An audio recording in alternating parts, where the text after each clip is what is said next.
Traders Corner is proudly brought to you by IG, the specialists in CFD trading.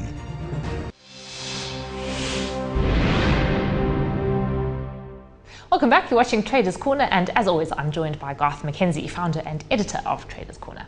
Garth, welcome. Hi Julieta. Garth, I wonder if we're seeing the sell-off finally take place. Certainly yesterday was a really hairy day on the markets, down almost 1,000 points. Today is also looking kind of iffy. Do you think this is the beginning of bigger things, and which would play into our hands, because you put an option structure into place last week which would take advantage of market weakness? Yeah, that's right. Well, look, if I have to stick to my theme of last week, what I said was that by and large things still look relatively bullish for the end of the year, and that any weakness that we saw, any short-term weakness, we would look to buy into.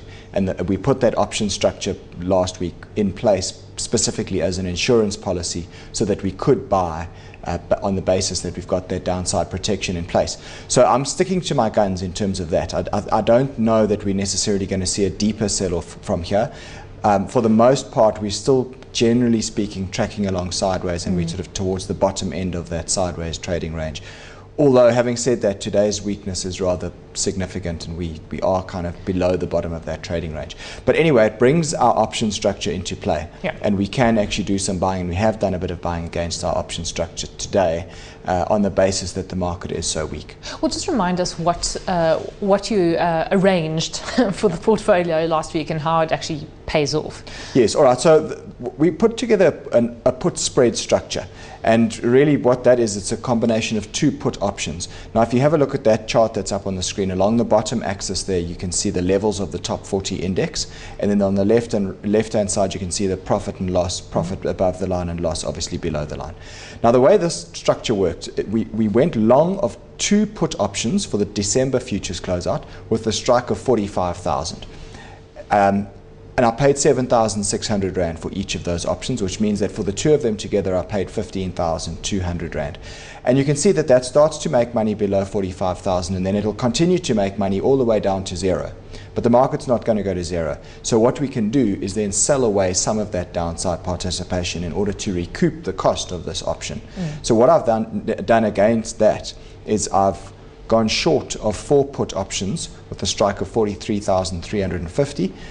I've received 3,800 Rand for each of those options, which when I net the 4 off, it comes to 15,200 Rand, which is exactly the same as what we paid for the long put, a 45,000 strike. So what that means is that these two options are completely self-funding.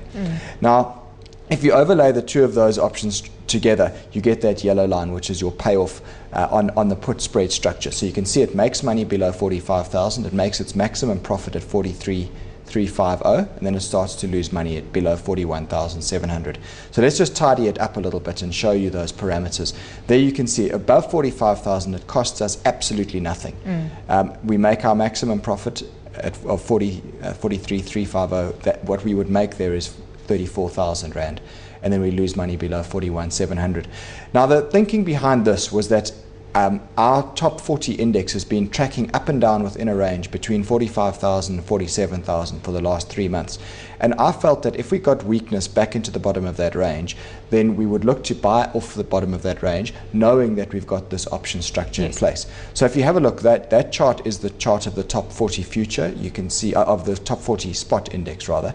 And you can see there, that's the option structure payoff now overlaid on the chart. And you can see the salient levels there, 45,000, 43,350, and 41,700.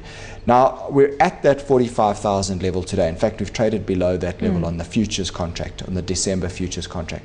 So what I've done is I've gone along and I've bought one contract of the December Aussie future, the top 40 future, at 45,200. I went in a little bit early.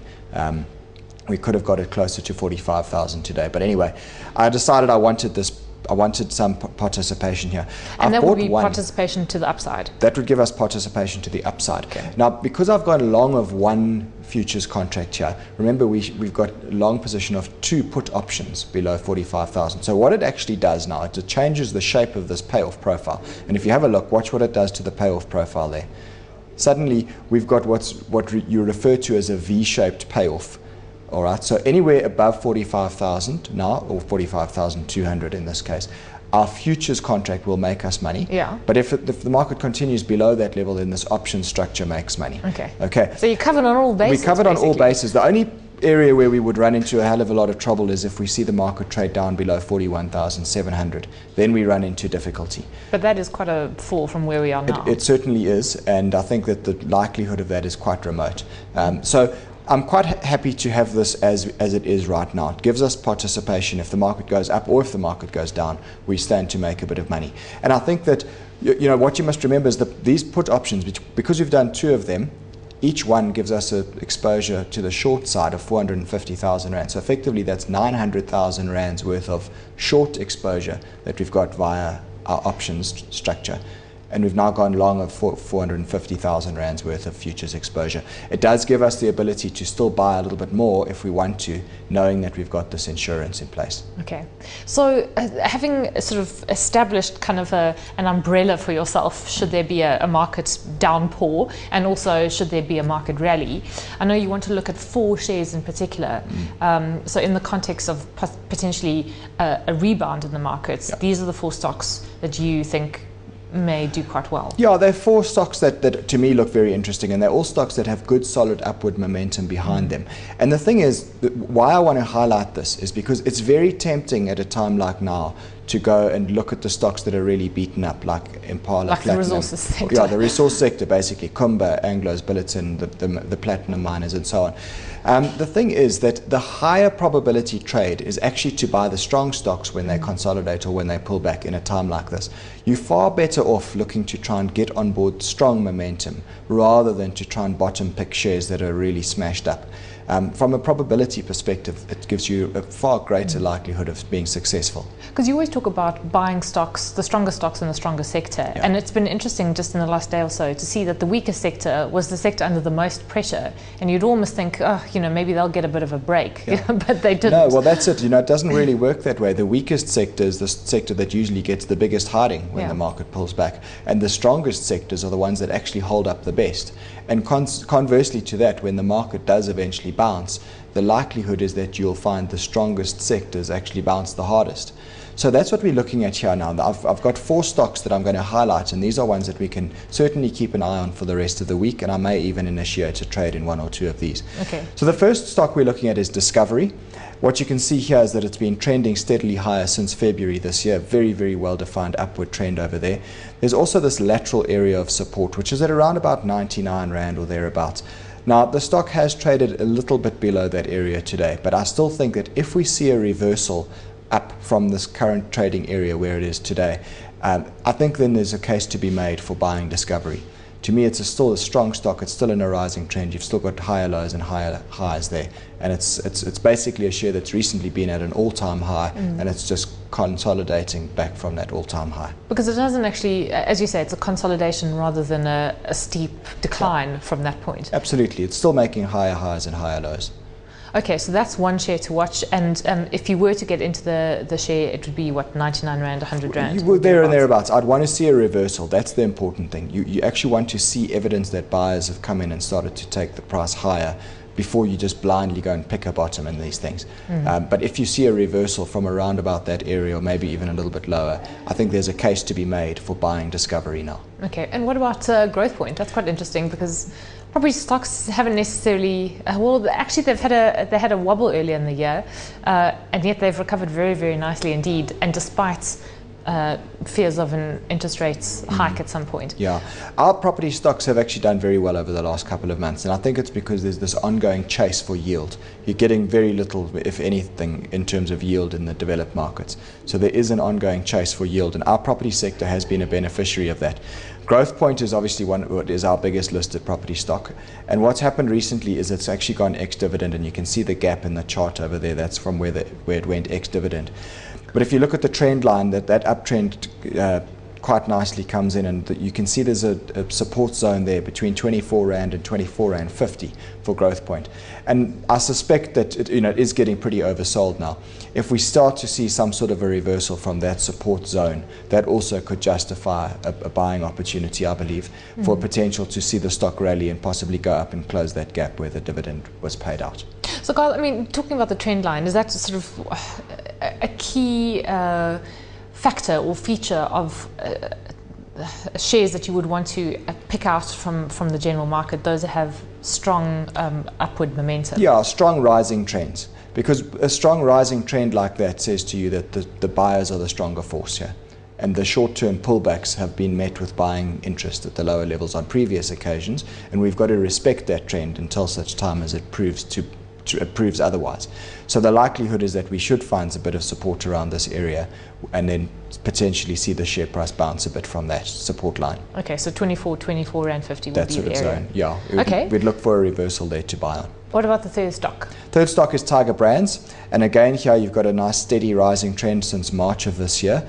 And there's a small little bull flag type of pattern that seems to be playing out over there at the moment. What I would look for is this support zone 305 to 310. It has actually traded a little bit below that level today, but I think again, if you see a reversal from that sort of support area, there is a case to be made for buying Tiger Brands. It's a fairly strong stock, a consistent pattern of higher highs and higher lows, and you'd want to use this as an opportunity to try and get on board that upward momentum. Garth, before we get to the full stock, do you ever, I suppose, in the back of your mind, the fear that there would be a sort of a liquidity-induced sell-off? In other words, because there may be no forthcoming liquidity from the big central banks of the year. This is why you have the insurance in place. Yeah. But do you think it's going to damage the strong stocks nonetheless, or do you think you'll simply trade what you see and kind of keep that in the back of your mind? Yeah, I'll trade what I see, and I think, you know, the reason we trade with stop losses always is because you just don't know when that unexpected event happens where it messes up your trade. So, you know, if I knew with absolute certainty that our trades were going to work, then I wouldn't need to play it with stop losses, and I certainly wouldn't take the small positions that I do. I'd take much bigger positions. But the reality is there's never 100% certainty in the market. So when you trade, you need to keep that in mind and have stop losses in place and size your positions carefully so that you don't lose too much if things do go wrong. Okay, so what is the fourth stock that you would be interested in? The fourth stock is Telkom, and this one certainly is interesting me actually quite a lot. If you have a look, it's been trending steadily higher since May of last year. It's now pulling back into this zone of support at around about 50 Rand. It's actually been below that level today, and it looks as if it is reversing up this afternoon. What's interesting here is this share price has pulled back nearly 25% in about a week. And the speculation doing the rounds has been that the government may look to sell their stake in Telkom in order to fund Eskom. You know, nothing like cutting the flowers to fund the weeds. but anyway, whether there's any truth in that, I really don't know. It's been purely speculation at this stage. But I think from a technical analysis point of view and a trading perspective, there's 50 Rand is strong support on this stock. And if we see it starting to reverse up off that level, then I would definitely have a look at buying that for an oversold bounce. If it falls below 50 though, would that mean the end might possibly be over? It's actually been a little bit below 50 today, and it's starting to reverse back up above that level. So I suspect it's early because it's still, you know, the market's not closed today yet when we're recording this show. But I suspect we actually are seeing the reversal that we want in Telkom happen today. And if you did enter a trade into Telkom, would you sort of ride it up to potentially the previous highs? Is that kind of the level you'd be eyeing? Potentially. I think we'd need to play it on a day-by-day basis, but I certainly think after this aggressive sell-off you could expect a 10% bounce in the share price if this whole speculation around the government selling their stake dissipates. Okay. All right, Garth, so those are the 4 shares that you're keeping an eye on. Yeah. You've gone long of one December futures contract. So what does the portfolio look like? Yeah, well, that's how it looks at the moment. So those are the only positions we've got in right now. We've got our options structure, the put spread structure that we spoke about, and then we've got one top 40 future long at 45,200. So our portfolio is sitting with 335,000 Rand in it. It's up 34% for the year to date. It hasn't done a whole lot in the last few months, but I think we're getting to a point now where we should start to see some movement one way or the other. Okay, let's hope it's the best way, the better way. Absolutely. Garth, and then just to end off with your next course date to bring, I suppose, this month's activities to an end. Absolutely. I've been very busy this month. Every weekend I've presented one of these courses, and this coming weekend I'm in Johannesburg to present the last one in this series. Anybody that would like to attend this, we are still running it on a promotion where you save 1,000 Rand as part of our 5-year birthday. If you want to attend it, please email me, garth@traderscorner.co.za, and I'll send you the info. Great. We'll leave it there. Garth, we'll see you next week, Tuesday. That is Garth McKenzie, founder and editor of Traders Corner.